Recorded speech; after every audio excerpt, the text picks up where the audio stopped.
Jit Camp Bonfire Podcast, Ep.5. And today I'm here with a very special guest. He's done a lot of shit throughout the years in the St. Pete scene. For me, him and his crew pretty much like started this shit. I'm here with Robert Gallardo. Thanks for having me.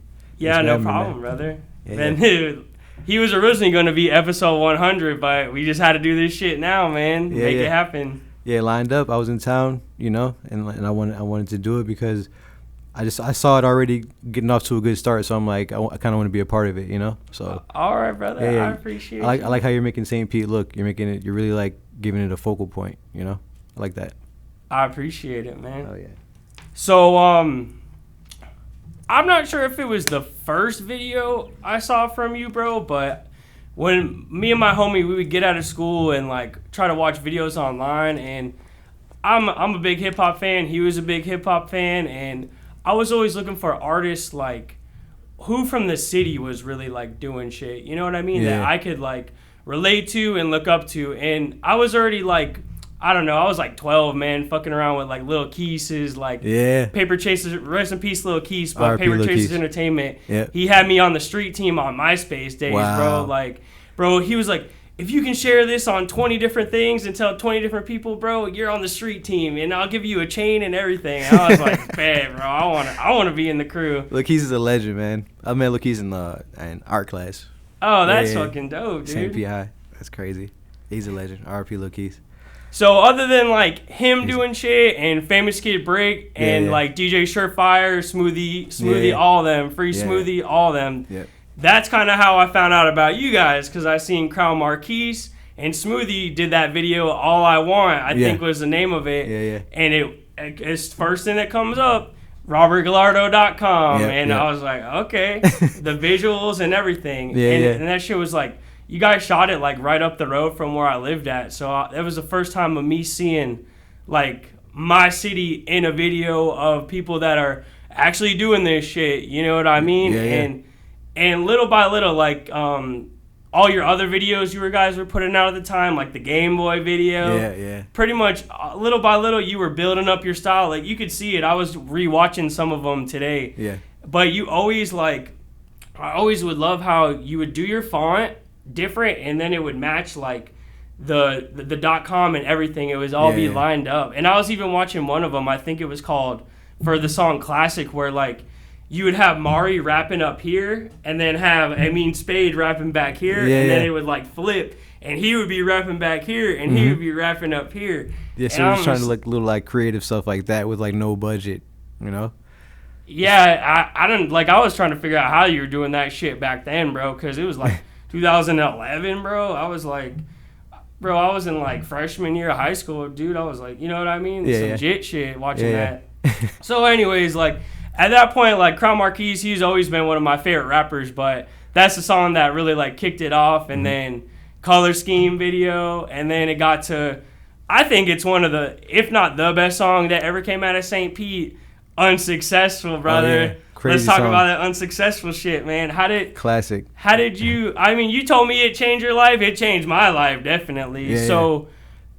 Where did that video come along, man? How did you think, like, because I don't know if you did Color Scheme before that or after that. After. But it had the same, not the same, but a similar aesthetic to it. Just like on a different vibe. Yeah, and it was more like of a full video instead of just like the. Yeah. But I think the Unsuccessful video came around the time where I was like super like getting into minimalism and just trying to figuring out what that was and like how that could affect my life. And so like as an artist, I was kind of like putting out minimal art and with the graphics I was doing at the time. So it translated into my videos as well. That's how I feel like that happened. But it wasn't like super intentional. Like we shot a full video for it in that studio. We shot a bunch of different scenes. Like we got a bunch of footage for it. Wow. When I sat down after the shoot and we all got to the house, and I sat down to edit it, I lined that clip up first just because it was the coolest looking clip that we had. Mm-hmm. So I lined that up first, and then we just couldn't stop watching that clip. Like we just kept running it back and running it back. Yeah. So I was like, I took the green screen out and I like was color correcting it and like made it black and white, and we just couldn't stop watching that clip, and we were just like should this be the video? And it was like, yeah. And then we just put it out. like that, you know. So it's like it was kind of at the time where I was like really thinking about minimalism, but like it wasn't super intentional. Like that wasn't the original idea. We're gonna, you know, we didn't walk in there like we're gonna do a one shot video with only one scene, like, you know. But it kind of happened just because of how good the shot was, you know. I know, dude, you like created like almost like visualizers before it was even like a thing, you know what I mean? Because it's literally, I mean, they're rapping and shit still too, but as far as like the one still image sort of vibe, you know? Yeah, I can see that. I can see how you say that. Mm-hmm. Yeah. Yeah, I can see that. That's pretty funny. So is that the video that like Rocky and them seen? No, that video was probably off of the internet by the time, I think that video was gone by the time I started working with Rocky. Man, all that shit's so hard to find, bro. I have Reminiscent Muse like on an old computer. I'm trying to get that shit off of there because that's a fucking classic. It's a classic, yeah. Ancient Barbarian's like my favorite song of all time. Crazy, such a crazy record. I listened to that shit with my homie John that I was talking about, like RP John, all the way from Grad Bash to Grad Bash, all the way back. That's all we listened to was Ancient Barbarian. It's crazy. It's a good song. It's a good record. The way I linked up with Rocky was through Instagram. When Yams passed away, I did at the time I was doing a bunch of just portraits of different musicians, like either alive or dead, but I would like not just musicians, just icons in general, you know. And I would like as far as like continue with the minimalism thing, I would like take parts of them that was highly recognizable and just only use those parts of them as far as like for the portrait. And when Yams passed, I did one of him and it went viral, and then like and everybody kind of used that as like almost the unofficial official like memorial piece. And so they've reached out to me and found me through that because of that. Like they're like, who made that piece? And then like, so they found me through that. And they saw my Instagram and wanted to just keep working because of how I kind of was doing my Instagram account at that time, you know? So were you already living in NY then? Yeah. Oh, all right. Because I remember like Crown moved up there. I don't know if you guys moved up there at the same time or not. But it wasn't the same time, but we lived together at the time when it happened. Yeah. By the time it happened, he had moved up too. So how long were you up there before that like shit actually happened? I'd say at least maybe not a full year, maybe like at least 6 months. Yeah, at least 6 months. So were you just like still doing? Oh no, it was a year. It was like a year and 6 months because I had a full-time job by that point and had worked there for like a good amount of time. So it was at least like a year and 6 months. Up in NY? Yeah. Were you like doing video work or just like creative directing work up there, or? So that's when I got the opportunity to actually like hone my skills as a creative director because I got hired at a creative agency. And that's when I like learned how to even be a creative director from working at a creative agency. Because before that, I was like an artist and just like running around freelance graphic design and stuff like that, and doing videos and all that whole nine. And that it was a creative agency called The 88 by my friend Harry. He hired me basically because I was such a generalist. Like I kind of did a little bit of everything. So I kind of had a role of like as an art director. And that kind of like gave me my chops as far as knowing how to, you know, handle myself in the corporate world and do, you know, corporate jobs and stuff like that. And so I was doing that for like a year by the time the Rocky opportunity happened, you know? So did they saw the thing you did for Yams and everything. Was that how the cover ended up coming for the Cozy tapes? Well, eventually, yeah. Yeah. But I think it is more so because at a certain point, just like things would come across my desk to like figure out what to do with like which person is going to be the person to work on it, you know, a graphic designer or which director or which photographer is going to work on it. And sometimes I just wasn't able to delegate it. We weren't able to find the person that could do the thing, and I was actually able to do the thing that needed to be done. And in that case, I was actually able to create like the fuzzy letters and all that like that needed to be done for that album cover. So that's kind of how I was trying to actually find somebody else to do it, and I just like couldn't find anybody else to do it, and so I just ended up doing it. So it wasn't like directly from that, but it was just because like my job was to kind of help find people to do stuff like that, and I couldn't find anybody else to do it. Yeah. So is that where the idea for your app, Cover Art Studio, came in? In a way, well, like the Cover Art Studio app came from just like all of my. It was like almost like my way out of doing album covers and stuff, you know, because you've been doing them for a minute, man. Lakeside Locals cover, like exactly. Some classics under the belt. Yeah, exactly. And so like I have a lot of friends who are musicians, and I kind of like understand the independent musician grind in a way that I think led me to that idea, to making that app for people who don't have access to graphic designers, don't have like the resources to pay a graphic designer for every single time they want to drop. And that's how the idea for that kind of came about. So like, yeah, from doing album covers, it's kind of how it led me to do the Cover Art Studio app for sure, you know? So you started doing all the shit with OG and like ASAP and all that. I know on your website you have LinkedIn that you did that Gunna video for Richard Mill. Did you shoot that video and everything? No.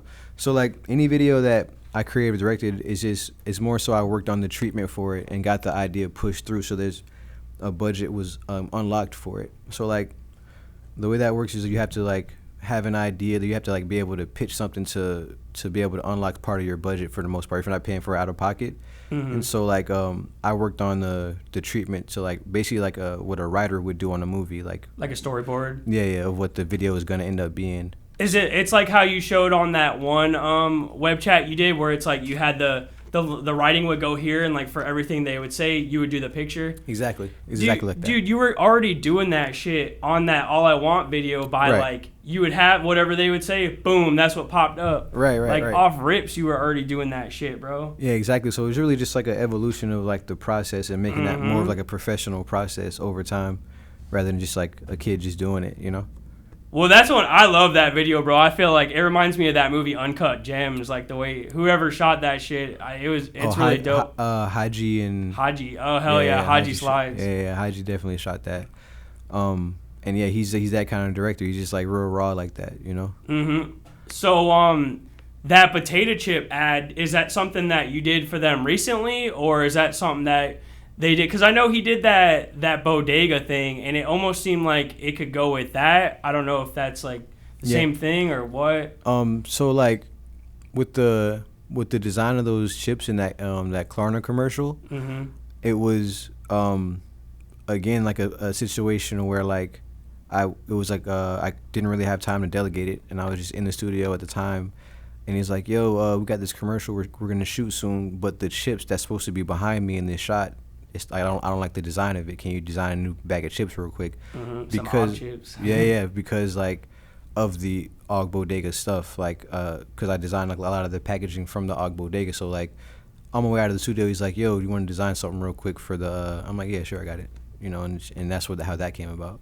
So it's really just like a lot of the stuff that I do is just because I can't find somebody else to do it. You know. So I watched your YouTube videos. Like, check out his YouTube channel, man. He puts everybody on game, man. This guy, he gave me the blueprint, brother. Like, Robert Gallardo YouTube channel. Like and subscribe to that shit. Definitely subscribe. Definitely subscribe. But on the one video where you're like, fuck Instagram video, I can see why you're saying that because of all the work you had been doing on there. I remember like, for Rocky shit, you would like take over the whole page and do like I know that shit took you time, bro. Yeah. Like to post all that and like figure it out right. And like if you mess up one thing, it's like, oh fuck, what do I do? If you have to delete it and just repost it. And yeah, but like you don't get any kind of like ongoing income or like passive income from any kind of opportunities like that from Instagram. You have to go back and make something out of a moment that happened. So like if you made a cool piece of art, you have to go back and like make a shirt out of it or like sell prints of it. Whereas on YouTube, if you do a cool video and it's just a cool video forever, then it ups your watch time. Then now it's eligible for like monetization, and like it's just like a better, I think, use of energy, you know. Just because of the nature of like streams and stuff these days, you can actually like have passive income from it, you know. Well, and when like you do videos, it might not necessarily pop up on your channel, so you're not really getting all the back money from that. You know what I mean? It's not like when it's your channel, it's all your shit. Right. You know what I'm saying? Yeah. But in the video, it just seemed like you're like, man, I need to just work on my own shit, bro. Yeah. And it seemed like maybe you couldn't find a lot of people to do what you do. You know what I mean? It's hard, you know? Yeah. So like, it's just like noticing like year after year, because I think I started to try to do the YouTube channel towards the end of the last year, and I kind of get like that towards the end of the every year. I'm just like, all right, what can I like kind of get out of my way? That's like, how can I trim the fat in a way, you know? So like, and make my process better to kind of create a flywheel of business, so that like this thing feeds this thing, and so like kind of like keeps me going, because everything feeds the next thing. I felt like in that process, Instagram isn't feeding. It feeds something, but it doesn't feed anything like how a YouTube audience would, you know, or a Patreon audience. Oh, dude, you need to make a Patreon. I'll be a top tier subscriber if you make that shit, bro. Or appreciate it. I mean, I kind of had one, but I didn't. I just have a problem with being consistent with content, and so like I gotta find other ways. And I think the answer to like my passive income kind of like question kind of answered itself, because it really just ended up being my app. For like, that's what's really took the place of like all the effort and energy that I was putting into YouTube, because I just realized like I was gonna have to build YouTube for maybe 5 years or something like that before it was really gonna pay off, and I'm gonna do that eventually. But definitely do it, bro. Yeah, I'm gonna do it eventually, bro. Yeah. I see the vision on even the little bit of videos you got up now, bro. Yeah. I love them. Like you were saying, I'm tired of ranting at my friends and shit, bro. You can rant on YouTube with me or call me, bro. I don't care. That's all I do. I just kind of got tired of that. I was just like always telling everybody else how to kind of do their content or whatever, and it's like I figured I had to. Gems. Yeah, I figured I have to like show rather than tell, you know. And that was like my attempt at YouTube. It was just kind of like a lot more energy than I thought it was gonna take. And I kind of did the math. I'm like, yeah, it's going to take more energy. I need to set my life up differently before I'm able to really do the YouTube thing like that, you know? Well, I liked it because it seemed like you were more putting your creativeness to the forefront, and it's more about what you got going on than what all these other people got going on, because you have something to say, bro. You're doing game-changing shit, man. Thank you. Follow up what this guy's doing, bro. Like, come on. Appreciate it. Yeah, like that's kind of what it was. And even like when I reapproach YouTube, it's still going to be the same kind of style. It's going to be less how to and preachy. It's going to be more just like showing my personality and doing like art videos and art films and like fun stuff. Yeah, just like filming like a vlog that maybe doesn't have too much of a structure or a storyline to it, but it's just like all the footage from that week. Like the Ybor City one? Yeah, exactly. More stuff like that, because it's just less taxing, you know what I mean? And you can still get the same kind of like results from it. You can get like monetization from those too, even though it'd be less, you know? So I've seen some of your artwork before. Tell me about how I know you're into all the like the apps and stuff like that, and then you brought the apps to actual life with the commandment and capsule thing, installation thing you did with those big stones. Oh yeah. Tell me more about that, bro. So like Moses did like the 10 Commandments on like these big ass stone tablets. So it's kind of like I didn't go into it thinking I was gonna like call it that. Yeah. But I did go buy 10 of those slabs from. I don't even know if I bought 10 at first from Home Depot. I think I bought 1 at first. And I was like, okay, what's a good number of these that I can go buy now that I did the first one? And I just bought like 9 more, I think, just to like kind of have a round number. And I think after I did them all, that's when I was like, what could I call them? You know, like what could they be called? What could the collection be? Yeah, what could the body of work be called? So it really wasn't too like intentional going into it. Like a lot of my stuff, it just kind of happened, and I'm like, how can I like make it into something now that I did that? You know? Yeah, but it's really dope, man. Thanks. That was like 20. I had a studio in the Warehouse Arts District, like down the street, like actually like over by the factory. Three Daughters, right by Three Daughters of the gallery. What's it called? 5 Deuces maybe or whatever. I know where you're talking about. Right over here, yeah. So I had a studio right over there, and that's where I made like all of that work from that year. What? Yeah. Man, hell yeah, dude. Mm-hmm. All right, so we were talking about the NFTs. Yeah. So you have the user interface and NFTs that you just dropped, the brand new collection. You posted the Andy Warhol and Blondie sort of, I don't know necessarily the collection that's from that he did, but tell us a little bit more how that inspired the new collection of NFTs you came out with. Yeah, he in like 1980, like late 80s, he did these Amiga computers. They were like, they had this digital art program on it, and they wanted to test it, so they let him use it to test it, and they did a photo shoot, like kind of like to promote that the computer can like be used to make art and stuff. So I kind of like started that project before I really realized that was gonna be like the inspiration for it. Like, I kind of got in talks of doing with that project before I knew what I was gonna do for it. So like, we were talking, and like they were like, it would be cool if we can do like a physical aspect to the NFTs as well. And then I came with the idea to like do the artwork on old computers. And while I was thinking about that idea and saying it to them, and I was thinking of the Andy Warhol image in my head, I'm like, oh, it's like how he was making art. Because I just knew I was gonna post it on my Instagram eventually, like just like on some like teaser, like mood board kind of thing. Yeah, well, it got me hyped, dude. It reminded me. I don't know if you ever seen David Cronenberg's Videodrome, but it sounds familiar, but I got to see it again. So Blondie is actually in that movie. She stars in it, and it's sort of about how like it's hard to explain, man. It's some body horror type shit. Aren't they in the jungle? No, it's got James Woods in it, and all this like weird like almost like cyber terrorist shit going on, and like James Woods is like pulling guns out of his chest and stuff. It's the Criterion Collection released it on Blu-ray. I don't think it's on the actual channel. Oh, okay. But you should check it out. Yeah, I want to check it out. It sounds crazy. It's up your alley, bro. I definitely think you'll like it. Yeah. Hell yeah. I gotta check it out. So the NFTs, how did you do that, man? Like, you don't have to tell me exactly how you did it, but I was just like, I don't know how you got the art like on there like that. Well, like, so I worked with a company called Medivate, and they kind of like consult and help artists drop stuff. So like, when I said the idea, I knew it was gonna be kind of like complex, like technically, like as far as like pulling it off.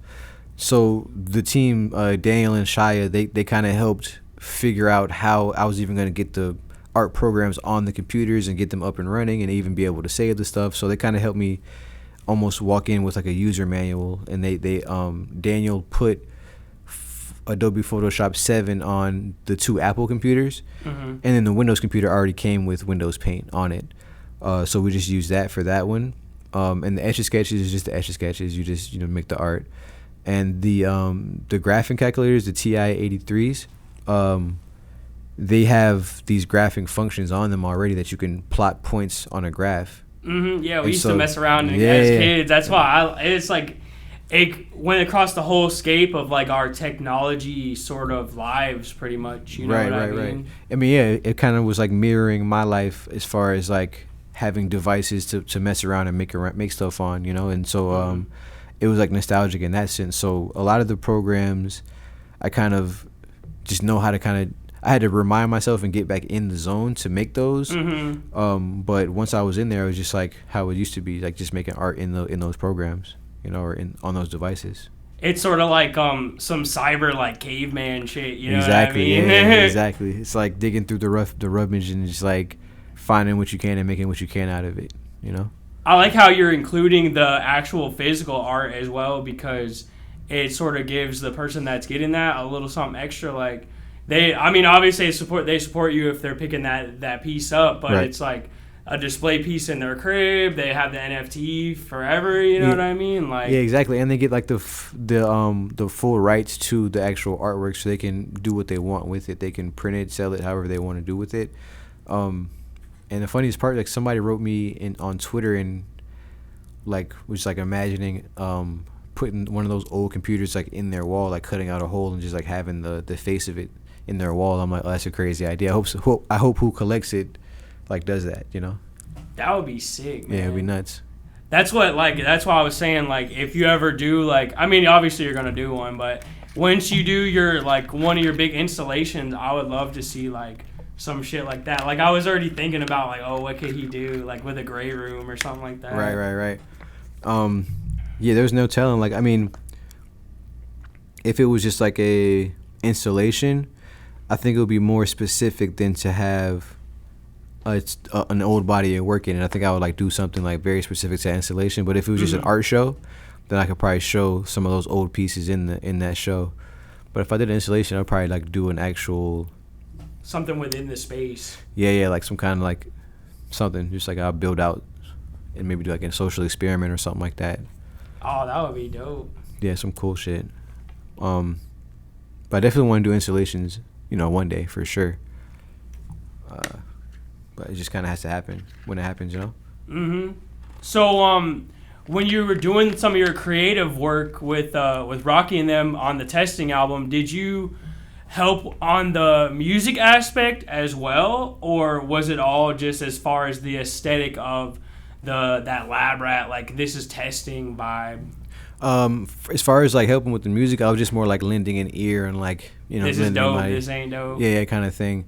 Because they got they had the whole situation like worked out. There's a whole machine with that. They're squatted up there. You know what I mean? They've been doing their thing for a while. Yeah, and Heck holds it down. Like, he's like one of the main producers. He holds it down. So it's like I kind of just like lend an ear and like say what I kind of like what I think would go where on the track list and stuff like that. But I try not to get too involved in it, because that's not really what I'm there for. So like, but for the most part, Testing, I was just helping with the visuals, trying to figure out just like the visual world and everything like that, and like the language and everything, I remember when you guys like first started teasing that out with like the crash test dummies and everything, and it you could sort of see the aesthetic of everything that he was doing before that in it, but it was also something like completely new, which is a big risk for artists like him, because I'm even this way with like people I listen to, man. If like I fall in love with like a sound that you have and you're not necessarily like continuing to do that,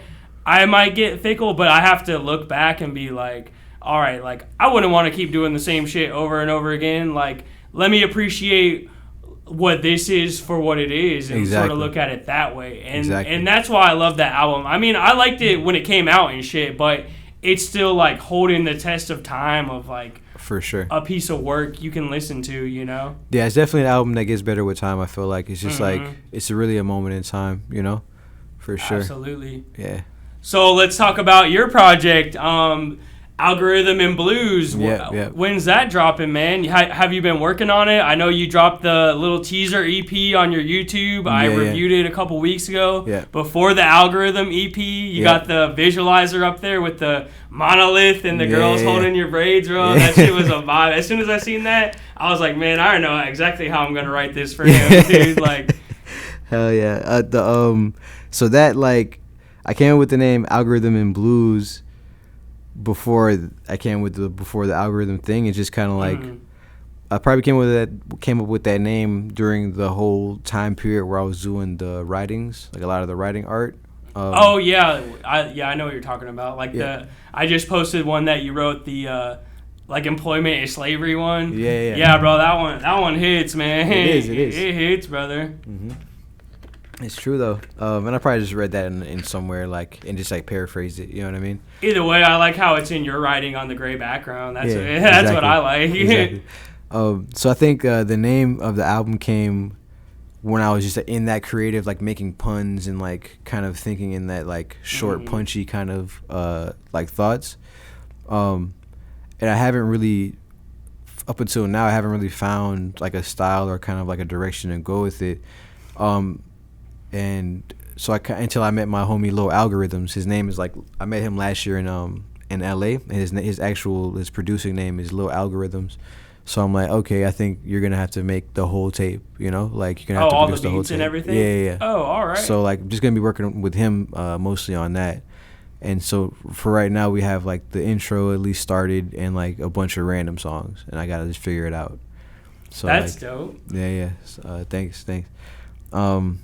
And with the music shit, I just love doing music because it's just like it's the least serious art form. I don't For me, because I'm not a musician, so like I can just go in there and just say whatever. I don't have a style. I don't have a like a reputation to keep up. I don't have anything like holding me back from saying anything or sounding like anything or trying any kind of sound. So it's like kind of therapeutic in a way, making music, and it's just fun. I definitely see that with your work because like even on like the early like super rare Cyberpunk artifact fucking Honcho with Crown Marquis, it's sort of that same vibe. But back then you would be like, oh, he just builds the sound of the crew and builds the visuals of the crew. He's not really a rapper. Like, right. Might not take you seriously, but just because that doesn't mean you can't rap. That doesn't mean you can't make good music. Just because you do one thing good, like you know what I mean. You do a bunch of good shit. Like, thank you. I like that's what I really liked about that before the Algorithm project was like. Yeah, you had some serious songs, but it was still fun. Like, you had some storytelling aspects. Yeah. You had that almost, like, Thundercat, like, fucking funky shit, bro. Like, Don Dada isn't on the project, but I love Don Dada. That's one of my favorite records, too. I like that Dada. That shit's a banger. Hell yeah.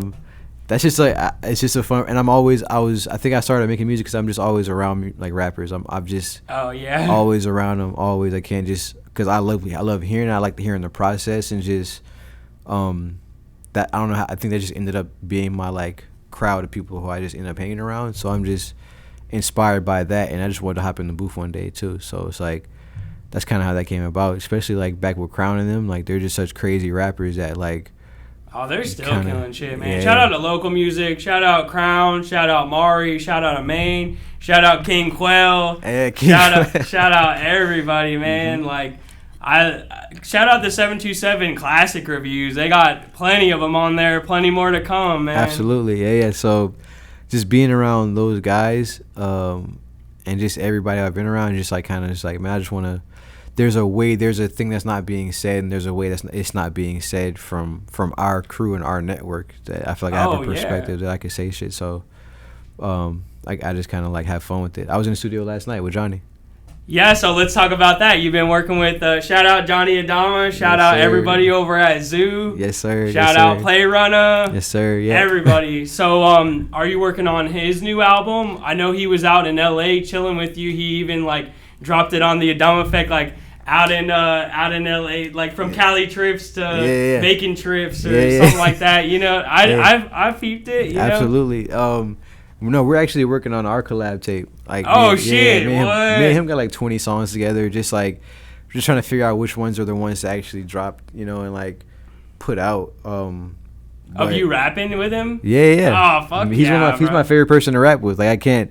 Hell the kind of songs me and him make are just. It's just. Well, he's my favorite artist too. So it seems to be everybody's favorite artist around here, bro. Hell yeah. So like, the process is just so organic with him. So and if I start a flow, he could pick up on it. If he starts a flow, I could pick up on it. So it's like, it's a good compliment. We just kind of, it's more just about picking the songs that we both sounded good on, really.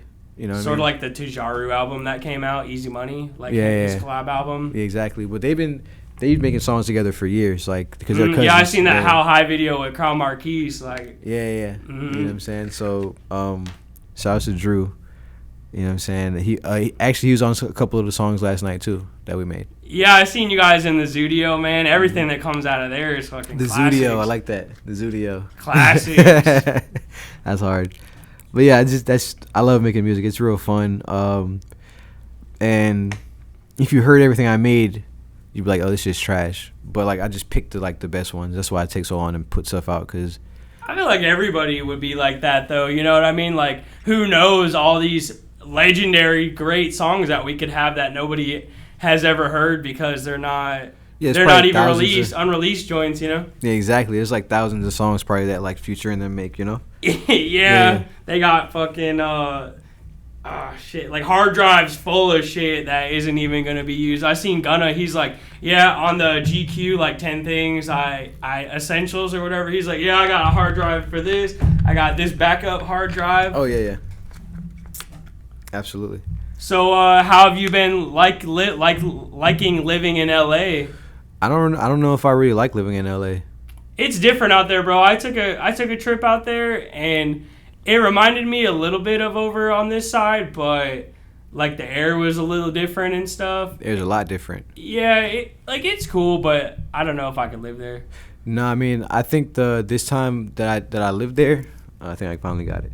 I think this time I lived there was my final time trying to live there, to give it like one more chance to like really say if I like it or not. Mm-hmm. Because I think the times I lived there before, like I lived downtown and like in like a shoddy warehouse kind of building, and even like when I would like go there and just to work, I was like living out of hotels. And so this time was like my last time to kind of try it and just like give it the old college try, you know. And I've been like going on hikes and stuff. I've been like driving to other cities in California. Like I've been kind of trying to live in LA, like, and see if it would work. Mm-hmm. And it's just kind of like not my vibe. I can't really explain it. I'll probably be able to explain it when I leave, but that's why I'm gonna either be moving to Miami or New York, you know. Oh, all right. Yeah, either Miami or New York. So yeah, I always see you posting like crazy shit with Jimmy, like the fucking Bill Murray's missing and everything, bro. That was a that whole shit has me rolling. It was a whole conspiracy. It was a whole conspiracy. It's still a conspiracy to this day. Did you guys ever find him, or? Well, no, he got returned to the house, but he happened to get returned to the house right before I got home. So like it looked like I was like the mastermind behind taking it up. It looked like that. Yeah. So it's still a conspiracy to this day. We don't know who took it to this day. So yeah, it's so how did that shit with Weed Maps come up? Was that like something that he was doing and he's just like, I just need you to be goofy in the video, pretty much? Basically, it was it came from, I think Rocky was doing a live stream with them. Yeah, Rocky was doing a live stream. Yeah, a live stream with them, and they wanted things to kind of break up the songs and like do set changes and stuff like that. Little like ads like they did for the Yams Day shit. Yeah, exactly, little vignettes, and he's like. And Jimmy was just freaking out. He needed like 30 more seconds of stuff, you know, just like going crazy. And I'm just like, man. And he asked me to do it like 2 hours before I said yeah. I'm like, I don't know, man. Like, you know, you can't like figure something else out or whatever. And like I just watched him freak out for another like 2 hours. I'm just like, I got you, bro. Let's just shoot this thing, man. And we shot it in like 30 minutes, and just he edited it in like 30 more minutes, and you know. It's a vibe, man. I love that shit. Yeah, it's pretty funny. I share it out a couple times. Yeah, it's pretty funny. I love it. You guys helped me find the Zaza in St. Pete. Exactly. Wait, they got Weed Maps out here? Yeah, well, you can use it. I downloaded it because of you guys, and like you can find the dispensaries and stuff. And it, like, it's not really like updated. It's not really updated. I mean, I'm a med card holder. Yeah, still. I mean, I don't give a shit either way. You know what I mean? But it helps me find like a couple new spots that I was unfamiliar with, you know? Hell yeah, Weed Maps. It has reviews on there, but they're not like too accurate. Word. I wouldn't like stay true to it, but if you're looking for a new dispensary around wherever you're at, I would definitely check it out. Yeah, shouts to Weed Maps. Mm-hmm. Hell yeah. Yeah, Jimmy's crazy. That house is crazy. I love living there though. But it's like that's probably my last time that I'm gonna have roommates. You know, like just because I'm 30 now and I kind of want to like start living on my own and stuff like that. But that was kind of a fun house to live in as like the last hoorah. Like I kind of been like on the low writing a sitcom called Roomies for like the past 10 years of my life. So like that's like the good final season, you know, of the show. It's like Seinfeld, but for like this generation. Like a real deal script you're working on? In my head, I'm not like I never actually wrote anything down. Right. I was like, damn, man, like sign me up for that. That's like my ongoing. I'm trying to watch your TV show. Yeah, that's like my ongoing thing. I want to like end up doing one day is like write a sitcom around like me having roommates, a loosely based character around like how Seinfeld is. It's like Costanza's loosely based around Larry David, you know. Mm-hmm. It's sort of it's like the show about nothing. You know what I mean? Exactly. It's but like, from like a more culture vibe, you know? Yeah, exactly. And it's like the show about trying to pay rent, basically. Yeah. That's what it's gonna. That was the whole vibe. The whole 10 years of me having roommates and shit. Mm-hmm. So just trying to figure out how to pay rent, you know. So on your YouTube, you answered why you always wear gray. Yeah. And when I tell people that, I didn't tell a lot of people that you're coming on the podcast because like. I don't know. I sort of look at you as sort of not a mentor in a way. You inspire me a lot. I've told you that plenty of times. You know what I mean? So it was a really special episode for me. So I wanted to like keep it under wraps and keep it secret because I don't necessarily know if you'd be on some like not secretive vibes, but you know what I mean? You definitely like have your thing. So I try to not get into that. But I was just like, it was just really cool. Yeah. So I was like, he only wears gray. And if I told like people about it, they would be like, oh, he only wears gray and all that. And I loved in the video, you're like, that's like sort of, if I sort of become synonymous with the color, that's sort of like the vibe I'm looking for. Like I went into Reach and they were like, yeah, he was asking me for only gray pieces. And I was like, well, I guess you got to make him a gray piece now. Right. Exactly. So like, it's like it's a good conversation piece. It's just a good thing to kind of have as like a human, like avatar. Aesthetic. Yeah. Just like, it's a good thing to just, you know, kind of be a guide, one of the guiding principles of my life and stuff. So it's kind of cool. I like having it. It keeps me calm and stuff. You know, it's chill. I like it, like how you have some I look at them as iconic photos, almost like the ones where the girls are like holding your hair like that, or the one where you're smoking a blunt with the gray bandana and shit. Mm-hmm. Like those are like iconic photos to me of you and shit, and it kind of all like goes together with that and stuff. Yeah, and that was kind of like one of the thoughts beforehand. I thought I was only going to do it for a year or like 5 years or something like that. And I wanted all the photos from a certain time period to just be me wearing gray. I thought that would just be a cool thing. And so like those photos kind of look cohesive because of that, like because of like the pre-thought.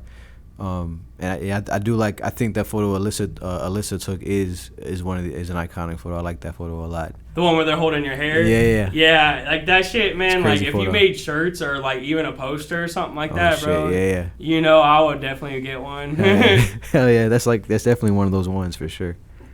Hell yeah. So have you ever thought about, I know you talked about a little bit of making like your own clothing line or something like that. I know you had the cyber slides. Yeah, so I think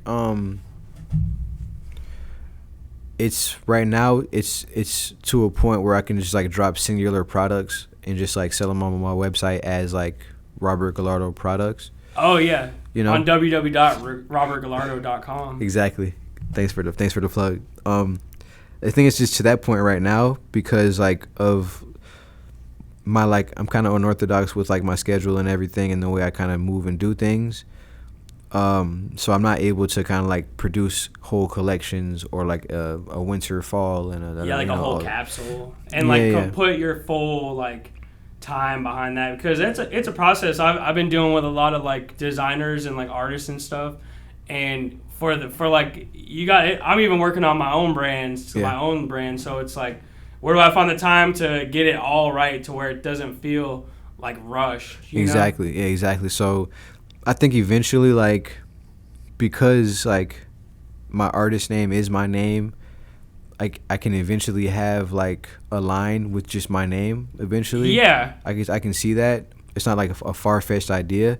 And I can definitely see like having a line of just gray basics. Or even just call it like gray, like how you have the cryptocurrency. Exactly. Just like make that the brand, pretty much. Right, exactly. So I've kind of played around with that in my head, and it could come. It's just like right now I'm just developing my style more and like trying to be better dressed as an individual, and I think through that I'll find like design inspiration and stuff to actually like want to design my own things because I just now started to try to dress a little bit better than I was, you know.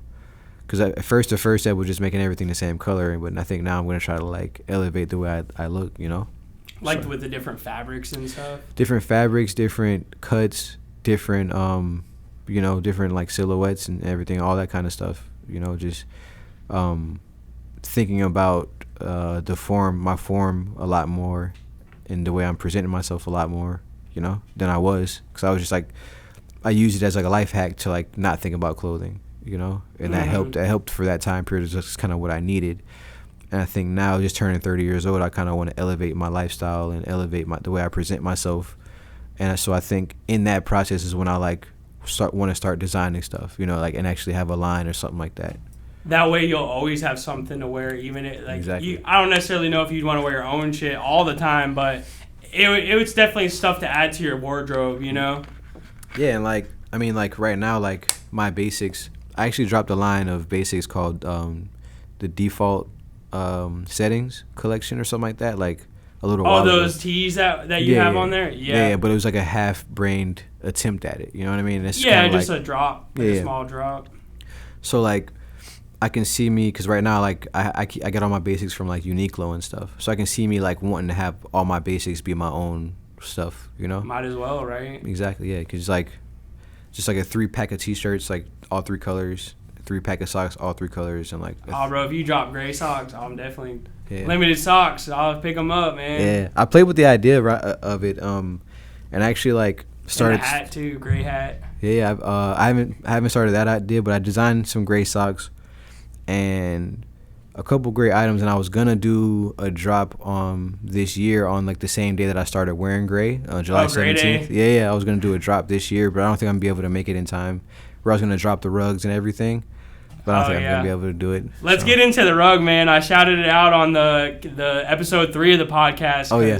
Yeah, that shit, I love. Like, Chris Kite's already got me into the rugs. I have that one on my floor, but when you said you're dropping a rug, man, like I was like, bro, I gotta hang that shit up somewhere. Hell yeah. The rugs just came from seeing everybody do crazy rugs. I'm like, I want to do my version of that. I want to do I want to see what I can do, but I knew I wasn't gonna like buy a tufting gun and do that whole nine. Oh yeah, bro, that's it's crazy. Yeah, I knew I wasn't gonna do that process. And my homie Timothy Ford, he's like he helps people produce items for their clothing lines.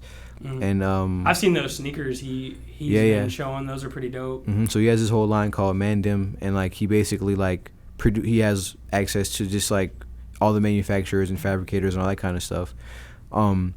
So he was telling me like how he can help me do this and that, and he's like, we can even do rugs, we can do this and that. I'm like, oh, I want to think of a rug idea, and I just had it on my to-do list to come up with a cool rug idea for a while, and I think I was kind of like trying to think through what my kind of style of art is, or what kind of like if I was gonna do a piece for somebody's home, like how would it tie into all the art I've made or anything I've done, and without it being like a logo flip or without it being like, I don't know, something like, basic. Yeah. I'm like, well, how can it tie in but still be my aesthetic? And I think I came up with that from just scrolling through my Instagram and seeing like I did a few different posts with like folders, like different ideas with folders.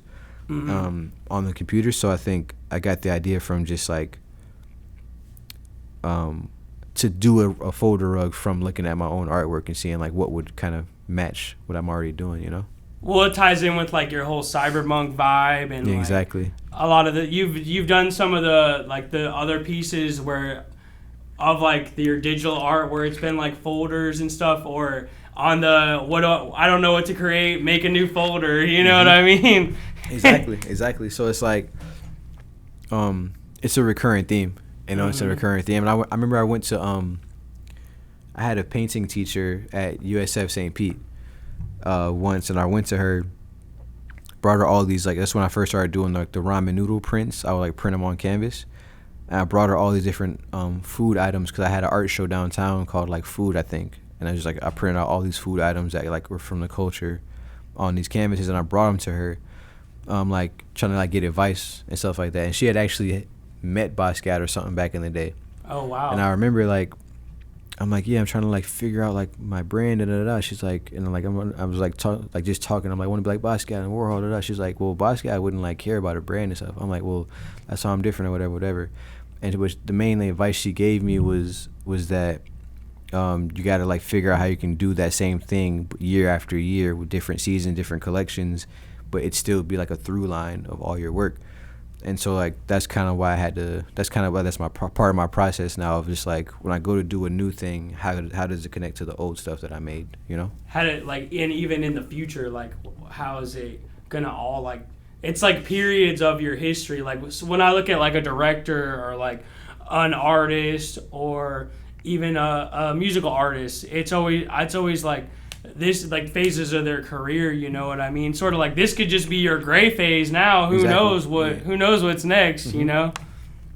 Like Picasso had his blue period, so it's like, yeah, this could just be like a phase, or it could just be the thing that I do forever because I just don't know yet, you know? Yeah, either way, man, it's gonna be dope. Appreciate it.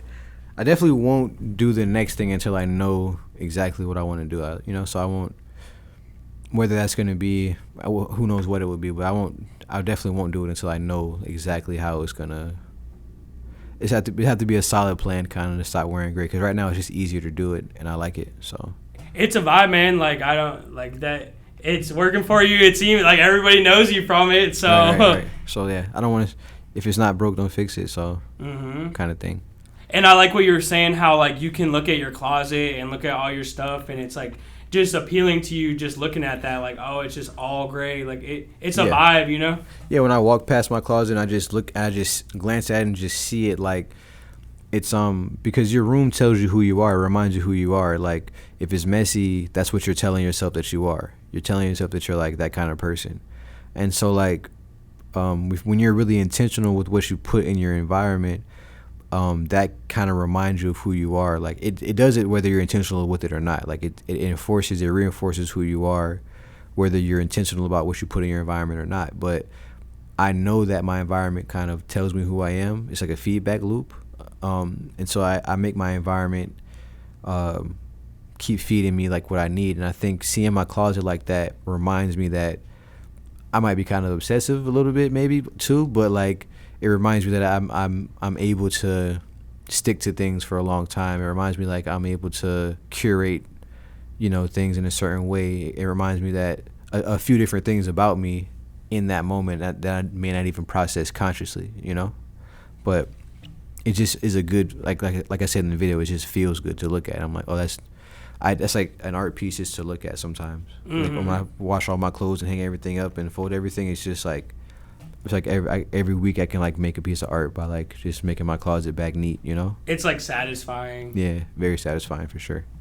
So what about the windows throw that you made? Is that like tying in with the rug, or is that just like a one-off thing? You're like, fuck it, let me try to see what I can do with this. Yeah. I mean, it was like in the attempt to try to make a collection, or in the attempt to try to like make a more full thing that like maybe a great. Yeah, I see the vision of it. You know what I mean? So like, I think that's where that came from. But again, like because of how it went, and just like how far since I dropped this or dropped that, I kind of just like, it was just cool. It's just what I was doing in the beginning of the year, and I kind of like am gearing up in my head to like do the stuff that I'm going to do at the end of the year. So if it doesn't get dropped, it just didn't get dropped. You know what I mean? That's just kind of how it happened. You could just look at it as like it was an idea I had, and it could potentially build on to something greater in the future. That, you know what I mean? It's just like you tried your hand at it. You might not have the time to fully like, all right, I'm just gonna make a bunch of these. You know what I mean? Right. But it's setting up what you could potentially do in the future with it. Yeah, in the blanket, I did that with a print-on-demand website. Either like Guten, I think it was called Guten.com, which like any artist could just go on and make cool woven blankets on that. I didn't have to go through Timothy Ford to get that one done. I just went on, so like if I wanted to sell those right now, I can sell those right now because it's just print-on-demand. Yeah. But it's just like, I don't know. I just don't. You gotta like get the shit for it. You gotta ship it all. You gotta. No. Print on demand works like it's usually linked up with your website, and so whenever somebody orders it orders it through Guten.com, and they ship it out for you. So that's how print on demand works. And so like, you can even do that with some of your merch and stuff if you don't want to have too much of a crazy process with like shipping stuff out. It's just a good way to supplement some extra income. Like that's kind of like passive because like you can just drop it and like let it sit and people just let it live. Yeah, but I still don't want to do it, even if it's because I just don't want to answer questions and DMs about when stuff shipping, and I don't want to have to do everything that comes with like selling a piece. I'd rather try to, because with the whole minimalism thing, like I try to be like a financial minimalist too, of where I'm getting my money from, and if I'd rather have 1 or 2 buckets than like 6 buckets, Yeah, you were saying that on the YouTube video, like the fuck Instagram one, and then you have the money one, the investing one. It's like, well, I have Cover Art Studio, and then once I get this other thing going, potentially the YouTube, potentially other stuff, it frees me up to I don't have to do all that freelance work. I don't have to do all the other stuff. I can mainly just focus on Robert Gallardo. Exactly. And like even the companies that I want to start, I want to keep them too small to fail or too small to have to even really like do much with it, So like Cover Art Studio is a 2-man team, me and the developer, and you just add the new packs and that's updated and that's it. I add the pack. So he's my developer, my partner Chase. He made it he made it possible so that created a back end uploading system so I can upload sticker packs just myself without knowing how to code or anything. Oh, cool. Yeah. And so I do that part, and then every week we have a meeting, and he kind of just like, we update stuff, and I'm like, yo, I was playing around with it and this doesn't work, and he's like, okay, I'll work on that. I'm like, oh, I think it'd be cool if you can just like whatever, and he's like, okay, I'll work on that too. So it's like, it's too small of a company to fail, like, because he has his ways of getting other money. I have my ways of getting other money. So it's like, I'd rather make a company that people's livelihood doesn't depend on, the outside world doesn't depend on, like it doesn't matter if there's a recession, like rappers are still going to be rapping, you know what I mean? So like, yeah, they're going to be rapping even more because they're going to be in the studio. And they're going to be able to afford graphic designers even less, so they're going to need an app like that more. So Cover Art Studio app available in the App Store. If you're an artist, I would highly recommend picking that shit up. Absolutely, yeah. Save a lot of time and money for sure.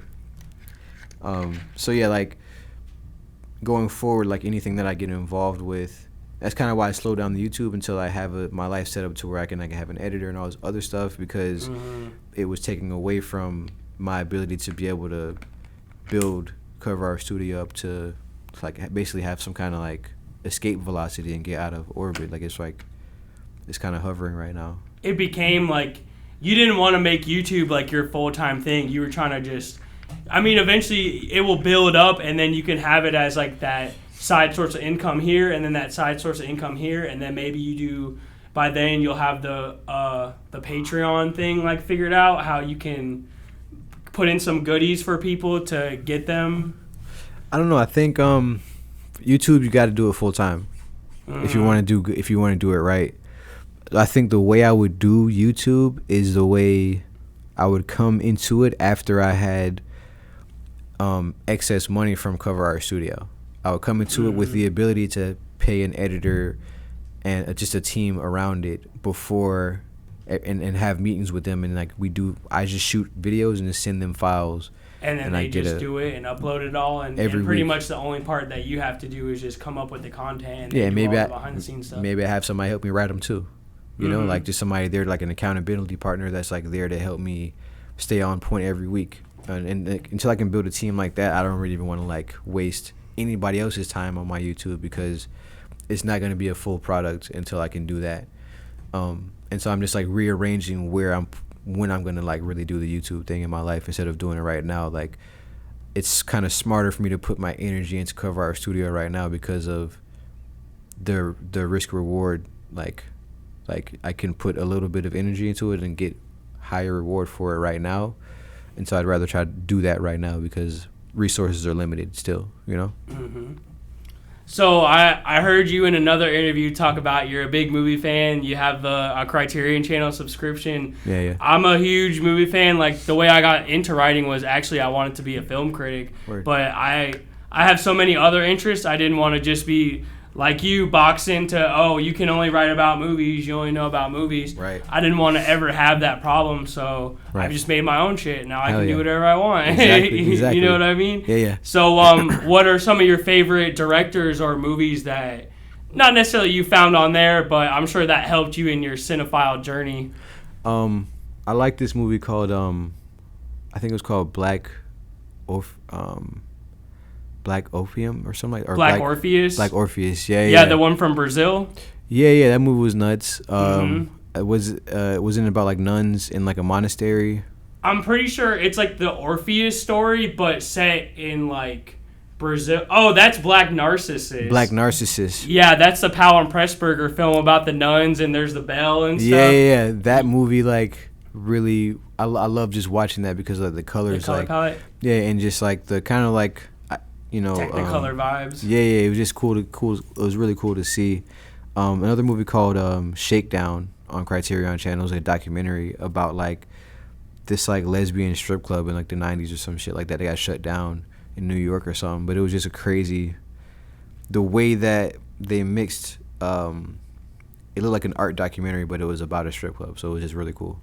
Oh, I gotta check that out. They have like Shakedown, yeah. They have a bunch of like the like separate physical media thing, and that's like how I found out about them. Like I have my whole room is like stacks of movies like around me. I have like towers and shit. Hell yeah. It's a problem, but yeah. So you've been to Banana Records?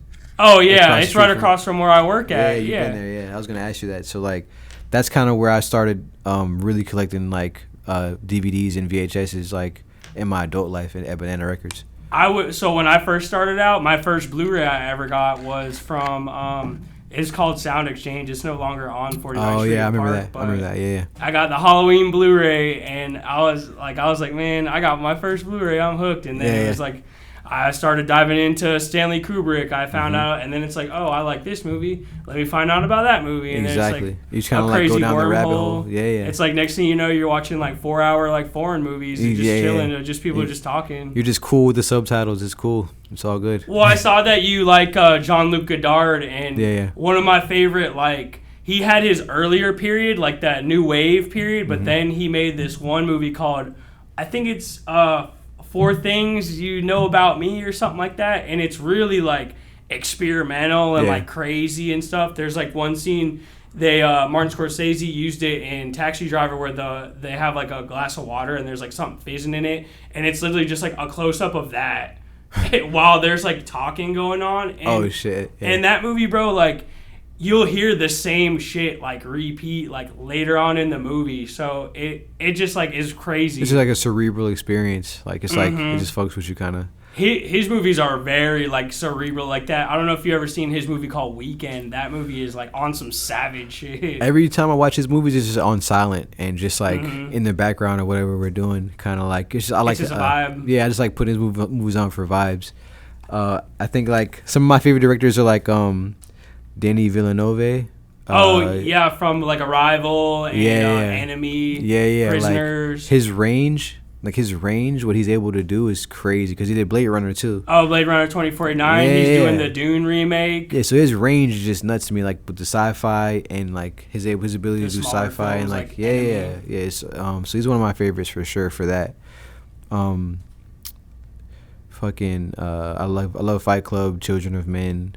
You know, Children of Men is one of my favorite movies. Yeah, David Fincher. I like David Fincher's just like camera work. Like he's real nasty with it. Like Gone Girl. Yeah, and Mindhunter. He's just like he's really good at like. Oh, the series he made, right, or produced. Yeah. He's just really good with like his camera work. He's just like I like the way. I think he did Zodiac too, right? Yeah, he did Zodiac and all his movies are good. Fight Club. Like I Girl with the Dragon Tattoo, the American one. Like he doesn't really miss. You know what I mean? Oh, dude, he's one of my favorites too. He's got pretty much classics under the belt. Yeah. So he started out as a music video director as well. Oh, word? Yeah, bro. I didn't know that. He I think he used to do a lot of work with 9 Inch Nails. Oh, that makes a lot of sense. And that's how 9 Inch Nails ended up or not 9 Inch Nails, but the lead singer of 9 Inch Nails started doing after Social Network, started doing all of his soundtracks. Oh wow. Trent Reznor and Atticus Ross. Oh wow. So I don't know if they won the Oscar for the Social Network soundtrack, but that was their first one they did with him. That's crazy. Yeah, he's you can even tell on like Girl with the Dragon Tattoo, that intro that's like real industrial. Yeah. It's like straight up 9 Inch Nails, their industrial period. It is. Damn. I didn't even know that. That's crazy. He's nuts. The guy who did Darren Aronofsky. Oh yeah, he's like Black Swan and The Fountain is on some crazy shit. The Wrestler. Christopher Nolan's crazy. Oh yeah, I mean you're the one. I love Tenet when it came out. I saw it in the theaters like during COVID. I was like, fuck it, I'm gonna see it in IMAX. It's Nolan. You have to. Nolan. I saw Dunkirk, Interstellar. I seen them all at Sundial. Christopher Nolan's real good. Like so, I'm kind of like a classic guy when it comes to like movies. Like I like the experimental shit, but like that's more like for vibes and like we can use that scene for a music video type of vibe. Yeah. I like classic movies like Dark Knight, like the whole Batman trilogy, the new one, like. Just like classic cinema Memento. Shit, like even like those are my weirder movies, like the mystery movies. Oh yeah, that's when I get weirder, like with as far as like abstract or weird movies. But I pretty much I like Hell or High Water. Have you seen that? Yeah, I have the Blu-ray actually. Yeah, movies like that, just like real gritty. Yeah, like gritty, like Lawless. Tom Hardy. Lawless, but just like also well made. Like what's it called? No Country for Old Men. Mm-hmm. You know what I mean? That's a great movie. Coen Brothers. Yeah, they're good too. Mm-hmm. Those are some of my favorite directors right there. Actually, that's like my top 5 right there, probably. So in your YouTube videos, like the gray one, you have like some B-roll behind the scenes, and it's mostly just like you walking or like coming in and out of shot. Yeah. And when I was like preparing for the episode, I like rewatched a bunch of your videos like plenty of times. You know what I mean? But I was like picking on the little things that I haven't seen. You know? And some of those B-roll shots remind me of this movie by Michelangelo Antonioni called Blow Up, where it's about this photographer that like is in London and he's like taking photos of all these like crazy models and shit. But in the last like 20 minutes, there's like no sound, and it's pretty much just like B-roll, and there's this like ghost tennis like tournament going on. Oh shit. And for some reason it just reminds me of the B-roll in your videos, but it made me rewatch the movie again. It's crazy because I've never seen that movie. I've only seen like the posters of it, like the artwork from it. I got the vinyl of it actually from Banana Records on Record Store Day. Oh shit. Yeah. I gotta watch that. I gotta. It's that one dude. He's the jazz fucking. Not Miles Davis didn't do this. He might have actually done the soundtrack for it. Yeah, I don't know. I've only seen the pictures like with the guy standing over the woman with the like, camera. I've only seen like a classic image. So like, I've always meant to watch it. I just never watched it. So that one is in the collection, but it's not on the channel yet. It's a physical. It's a physical release, but they do that shit where they have the entire like edition on there with the bonus features and stuff. Oh, word. So one day soon they might have it available. Absolutely, yeah. You should check out Rainer Werner Fassbender's films, dude. He's a German director. I've heard his name before. I don't know why.